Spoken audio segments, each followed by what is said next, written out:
交易設置。首先，指標識別出了一個高成交量支撐區域，然後價格跌破了該區域，並生成了一個突破信號。突破之後，價格回到同一水平進行重新測試，而指標就在市場繼續向下移動之前再次給出了一個信號。這可能會在這裡為我們提供一個潛在的溢出交易入場機會，止損可以放在被突破區域的上方，而止盈目標則可以設置在下一個重要支撐位附近。而這只是該指標提供的多個交易信號之一。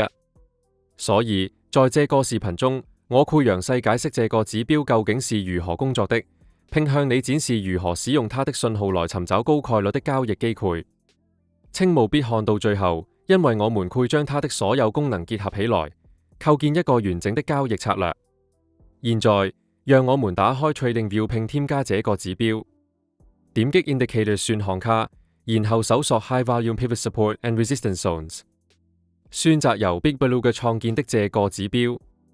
添加指標後，你會立即注意到圖表上出現了多個彩色區域、成交量數值、標籤以及交易信號。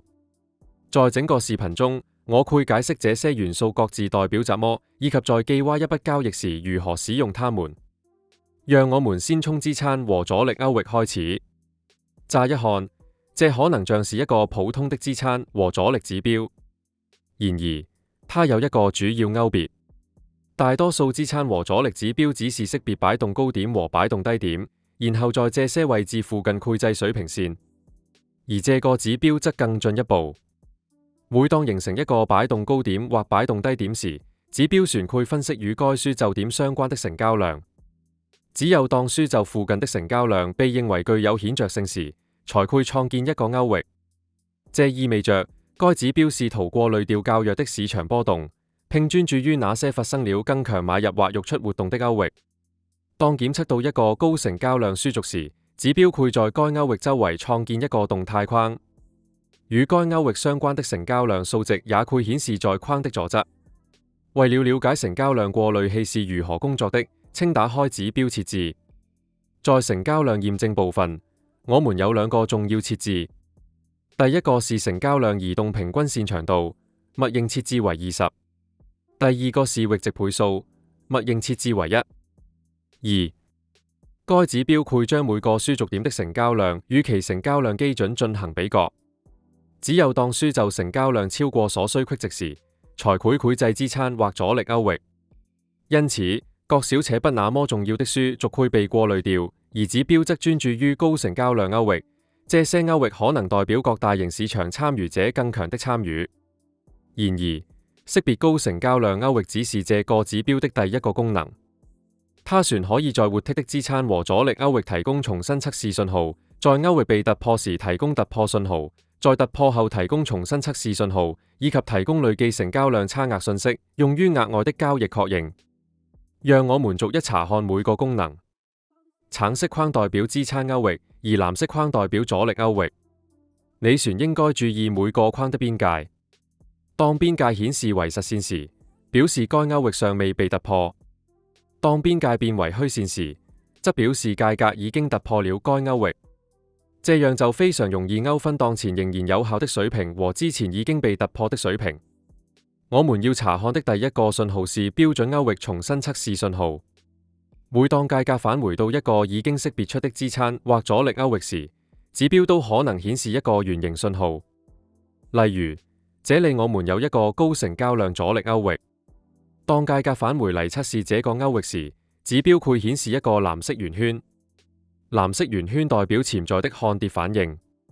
在實際交易中，這可能會提醒我們尋找一個空頭倉位，尤其是當該信號與整體市場結構一致時。止損可以放在阻力區域上方，而止盈目標可以設置在下一個支撐位附近，或者根據固定的風險回報比來設置。現在，讓我們看看一個看漲的例子。這裡，指標識別出了一個橙色支撐區域。您是否覺得身邊的每個人都在從人工智能中受益，但您卻不知道從哪裡開始？不要再等了，今天就開始吧。我們的免費交易機器人使用簡單，由人工智能驅動，每天可為您帶來高達1%的利潤。已有5萬多名會員加入，现在就点击下面的链接获取免费使用权，这是你利用人工智能的力量向財務增長邁出一步的機會。價格多次回到這個區域，而指標在重新測試期間顯示出了橙色圓圈。橙色圓圈代表潛在的看漲反應。這些信號可能會為尋找多頭倉位提供機會，止損放在支撐區域下方，而止盈目標則設置在下一個阻力區域附近。然而，你有時可能會注意到某個區域的顏色發生變化，例如這個區域最初被識別為支撐，因此它是橙色的。後來，價格收盤跌破了這個支撐區域並將其突破，在向下突破之後，指標會自動將該區域從橙色變為藍色。之所以會這樣，是因為被突破的支撐可能轉變為阻力。指標會自動識別這種市場結構的變化，並相應地更新該區域。同樣的原理也適用於相反的方向。現在，讓我們來看看突破信號。這裡，指標識別出了一個橙色支撐區域。價格在一段時間內一直保持在該水平上方，但最終有一根 K 線收盤在整個區域下方。當這種情況發生時，指標會顯示一個藍色三角形，並添加一個支撐跌破標籤。藍色三角形代表看跌突破，它告訴我們價格已經跌破了之前識別出的支撐區域。對於向上突破阻力的情況，指標會顯示一個橙色三角形。然而，在每次突破之後立即入場可能會比較危險。有時價格會暫時突破一個水平，然後迅速反轉。這就是為什麼突破後的重新測試信號是該指標最有價值的功能之一。在一個區域被突破之後，價格可能會衝相反的一側回到同一區域進行測試。當這種情況發生時，指標會顯示一個菱形信號。藍色菱形代表潛在的看跌重新測試，而橙色菱形代表潛在的看漲重新測試。讓我們回到剛才的看跌例子，價格跌破了橙色支撐區域，而指標顯示出了藍色突破三角形。被突破的支撐區域隨後轉變為一個潛在的阻力區域。突破之後，價格向上回升並重新測試了該區域的下方。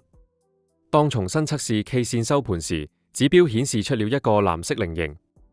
這可能會在確認被突破的支撐現在已經轉變為阻力之後，為我們提供一個更保守的空頭入場機會。一個可能的入場點可以設置在藍色菱形出現之後，止損可以放在被突破區域的上方，而止盈目標則可以設置在下一個重要支撐區域附近。為了尋找最高質量的交易設置，不要嘗試交易指標產生的每一個信號，相反，要專注於多個條件同時一致的情況。尋找一個清晰定義的高成交量區域，一個已確認的信號，支持該方向的累計成交量差額，在下一個相反水平之前有足夠的空間，以及與交易方向一致的市場結構。然而，請記住，沒有任何指標能夠每次都產生盈利交易。在使用真實資金承擔風險之前，一定要先在歷史市場數據和模擬賬戶中測試這個策略。今天的視頻就到這裡。請在評論中告訴我你對這個指標的看法，以及你是否會在自己的交易策略中使用它。如果你覺得這個視頻有幫助，請點個讚、訂閱 Triple Trading 並打開通知鈴稱，這樣你就不會錯過我們即將發佈的交易策略和指標教程。感謝觀看，我們下個視頻見，祝你的交易順利。